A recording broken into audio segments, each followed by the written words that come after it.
पुण्यामधील ससून रुग्णालयाच्या समोर असलेली आणि कर्करोगाच्या रुग्णालयासाठी प्रस्तावित असलेली सार्वजनिक बांधकाम विभागाच्या मालकीची 500 कोटी रुपयांहून अधिक किमतीची 2.25 एकर जागा अवघ्या 60 कोटी रुपयांमध्ये बिल्डरच्या घशात घालण्याचा डाव आखण्यात आलाय। सार्वजनिक बांधकाम विभागाने स्वतः याला विरोध केलेला असून जागेच्या बदल्यात मिळणार असलेले 60 कोटी रुपये स्वतः देण्याची तयारी दर्शवली आहे। तर या संदर्भात सार्वजनिक बांधकाम विभागामध्ये कंत्राटी पद्धतीने काम करणाऱ्या कर्मचाऱ्यांशी बातचीत केली आहे आमच्या प्रतिनिधींनी। ही सार्वजनिक बांधकाम विभागाची अनेक कार्यालये आहेत। किती कार्यालये आहेत, कोणत्या दर्जाची? इथे हा आपण बघता डाव्या साईडला मेकॅनिकल विभाग आहे। म्हणजे पुणे जिल्ह्यातल्या शासकीय ज्या पीडब्ल्यूडीच्या मालकीच्या गाड्या, डंपर असेल, रोलर असतील, अधिकाऱ्यांच्या जीप असतील, कार्स असतील, इथं रिपेअरला आणल्या जातात। इथं सर्व कर्मचारी ते आतमध्ये रिपेअर करतात।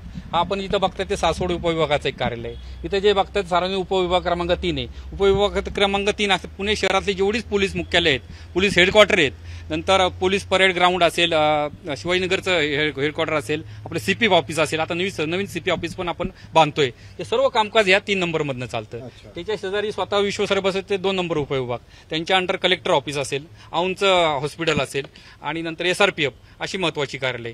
अशी प्रत्येक सब डिव्हिजनच्या अंडर महत्वाची कार्यालय। आता त्यांना आदेश देण्यात आले की लवकर जागा खाली करा आणि जो सार्वजनिक बांधकाम विभाग दुसऱ्यांना जागा उपलब्ध करून देतो, इमारती बांधतो रस्त्यांची, त्यांनाच आता उपेक्षित व्हायची वेळ आली। म्हणजे आमच्या मनाची एक ती आम्हाला खंत लागून राहिली की आमचे कॉन्ट्रॅक्टर असतील, सर्वांना मध्यवर्ती जात येत असतात सर्व, एकही सरकारी कर्मचारी नाही, आम्ही सर्व कॉन्ट्रॅक्टर, आम्ही स्वतः सिव्हिल इंजिनियर आहोत। आमच्या मनाला खंत आहे की सर्व विश्वेश्वरांचं इथं स्मारक व्हावं, त्यांच्या नावाने अभियंता भवन निर्माण व्हावं।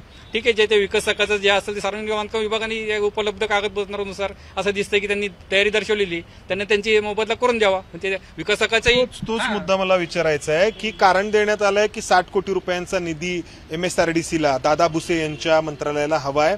मात्र हा 60 कोटी रुपयांचा निधी सार्वजनिक बांधकाम असं म्हणतोय की आम्ही तुम्हाला देतो, मात्र ही जागा आहे तशीच राहू द्या, बरोबर?